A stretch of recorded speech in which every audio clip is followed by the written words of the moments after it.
नमस्कार, मैं हूं निशा। आप देखना शुरू कर चुके हैं एनजीपी हरियाणा।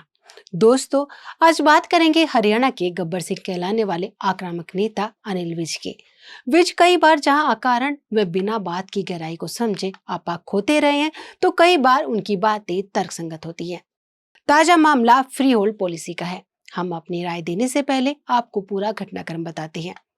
निष्कर्ष की बात करें तो विज ने अपने ही सरकार पर बड़ा हमला बोलते हुए सीधे कह दिया कि वह जनता के लिए सरकार से भी लड़ने के लिए तैयार है। विज ने विरोध प्रकट करते हुए फ्री होल्ड पॉलिसी को फिलहाल रुकवा दिया है। कैबिनेट मंत्री अनिल विज नायब सैनी सरकार की ओर से प्रस्तावित फ्री होल्ड पॉलिसी को लेकर खुलकर नाराज नजर आए। अंबाला कैंट में समर्थकों की एक विशेष बैठक बुलवाकर उन्होंने न सिर्फ इस पॉलिसी का विरोध किया, बल्कि यहां तक कह दिया कि अगर जरूरत पड़ी तो वे सरकार के साथ नहीं बल्कि जनता के साथ मिलकर लड़ेंगे और मरने तक के लिए तैयार हैं। अनिल विज ने कहा कि अंबाला कैंट की फ्री होल्ड पॉलिसी उनकी राय लिए बिना तैयार कर दी गई, जबकि वे लगातार 7वीं बार अंबाला कैंट से विधायक हैं और इलाके की हर समस्या से भली भांति परिचित हैं। उन्होंने सवाल उठाया कि जब यह पॉलिसी सीधे अंबाला कैंट के लोगों से जुड़ी तो उनसे एक बार भी सलाह क्यों नहीं ली गई। मतलब विज ने सीधे कह दिया कि नायब सिंह सैनी उनसे सलाह नहीं कर रहे। हम यह भी कह सकते हैं कि नायब और विज के बीच सब कुछ ठीक नहीं चल रहा। विज ने बताया कि 28 जुलाई को मुख्यमंत्री नायब सिंह सैनी की अध्यक्षता में हुई कैबिनेट बैठक में इस पॉलिसी को मंजूरी दिलवाने की तैयारी थी, लेकिन उन्होंने बैठक में इसका विरोध किया और मुख्यमंत्री से विस्तृत चर्चा की मांग करते हुए इस एजेंडे को स्थगित करवा दिया। अब इसका सीधा अर्थ बताने की जरूरत नहीं है। विज ने यहां तक कह दिया कि वह स्वास्थ्य कारणों से उस कैबिनेट बैठक में शामिल नहीं होते तो यह प्रस्ताव पास हो जाता और उसके बाद अंबाला कैंट के हजारों लोगों को भारी परेशानियों का सामना करना पड़ता। समर्थकों को संबोधित करते हुए अनिल विज ने कहा कि अब इस मामले में 3 रास्ते हैं। पहला, सरकार से बातचीत कर पॉलिसी की गलतियों को सुधरवाना। दूसरा, जरूरत पड़ी तो अदालत का दरवाजा खटखटाना। और तीसरा, अगर सरकार जनता के हित में फैसला नहीं लेती तो जनता के साथ मिलकर सरकार के खिलाफ भी लड़ना पड़े तो वह पीछे नहीं हटेंगे। विज ने कहा कि उन्होंने इस पॉलिसी के मसौदे की कानूनी विशेषज्ञों से भी जांच करवाई है और इसमें कई गंभीर खामियां सामने आई हैं।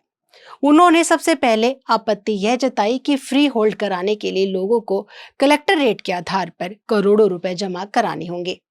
उदाहरण देते हुए उन्होंने कहा कि यदि किसी व्यक्ति के पास 1000 वर्ग गज जमीन है और वहां का कलेक्टर रेट 60,000 रुपए प्रति वर्ग गज है, तो उसे करीब 6 करोड़ रुपए सरकार को देने पड़ेंगे, जो आम लोगों के लिए असंभव है। दूसरी आपत्ति पुराने दस्तावेजों को लेकर है। विज का कहना है कि कई परिवारों के जमीन संबंधी कागजात 100 से 150 साल पुराने हैं। पहले के समय में अक्सर मौखिक बंटवारा होता था, ऐसे में आज लोग इतने पुराने मूल दस्तावेज कहां से लाएंगे। तीसरी और सबसे बड़ी चिंता उन्होंने इस बात पर जताई कि प्रस्तावित पॉलिसी के अनुसार यदि तय समय के भीतर पूरी राशि जमा नहीं कराई गई या आवेदन नहीं किया गया तो सरकार संपत्ति को सील कर सकती है। यहाँ तक कि मकान पर ताला लगाकर बाजार दर के अनुसार किराया भी वसूला जा सकता है। विज ने इसे जनता के हित के खिलाफ बताया। दरअसल अंबाला कैंट की फ्री होल्ड पॉलिसी का मामला काफी पुराना है। वर्ष 1977 में लगभग 1063 एकड़ क्षेत्र कैंटोनमेंट बोर्ड से अलग होकर नगर पालिका में शामिल हुआ था, लेकिन जमीन का स्वामित्व सरकार के नाम होने के कारण लोगों को केवल भवन की रजिस्ट्री मिलती रही। इसी वजह से बैंक लोन, नक्शा पास कराने वाले और संपत्ति के हस्तांतरण जैसे कई समस्याएं वर्षों से बनी हुई है। बाद में यह मामला पंजाब एवं हरियाणा हाई कोर्ट पहुंचा, जहां सरकार ने फ्री होल्ड पॉलिसी लाने का आश्वासन दिया था। उसी के तहत अब नई पॉलिसी तैयार की गई है, लेकिन उसके कई प्रावधानों पर विवाद खड़ा हो गया है।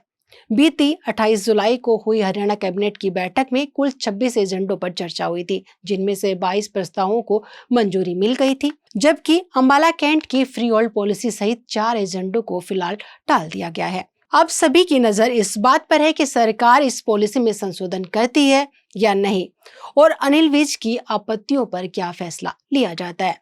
दोस्तों, आप क्या सोचते हैं? क्या अनिल विज द्वारा उठाई गई आपत्तियां सही हैं और क्या सरकार को इस पॉलिसी में बदलाव करना चाहिए? अपनी राय हमें कमेंट बॉक्स में जरूर बताएं। आपको वीडियो अच्छी लगे तो लाइक करें, शेयर करें और एनजेपी हरियाणा को सब्सक्राइब करना न भूलें। धन्यवाद।